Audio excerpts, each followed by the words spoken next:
હિંમતનગર ખબર ન્યૂઝમાં આપનું સ્વાગત છે। તો જોઈએ આજના મહત્વના સમાચારમાં। સાબરકાંઠા જિલ્લાના હિંમતનગર ખાતે થોડાક દિવસ અગાઉ ભુલેશ્વર વિસ્તારના યુવાનો પર હુમલો કરવામાં આવ્યો હતો। 20 વર્ષ પ્રેમ ભાટ નામના યુવાનો સારવાર દરમિયાન આજરોજ મોત થયું છે।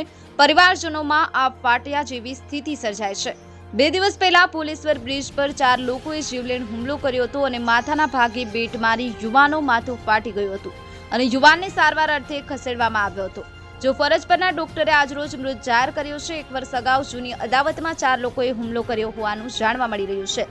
2 દિવસની સારવાર બાદ યુવકનું મોત નીપજ્યું છે અને યુવાનો મોત નીપજતા પરિવાર અને સ્થાનિકોમાં આક્રોશ જોવા મળ્યો છે। પોલીસે પણ આત્મઘાતી હુમલો કરનાર લોકોને પકડવા માટે તજવીજ હાથ ધરી છે। હવે જોવાનું એ રહ્યું કે પોલીસ દ્વારા 4 હુમલાખોરોને ક્યારે પકડવામાં આવે છે। અતુલ પરમાર, હિંમતનગર ખબર ન્યૂઝ, રમેશ સત્યની સાથે। अपनी आसपास बनती घटना समाचार જોવા માટે હિંમતનગર ખબર ન્યૂઝને લાઇક કરો, શેર કરો, ચેનલને સબસ્ક્રાઇબ કરો।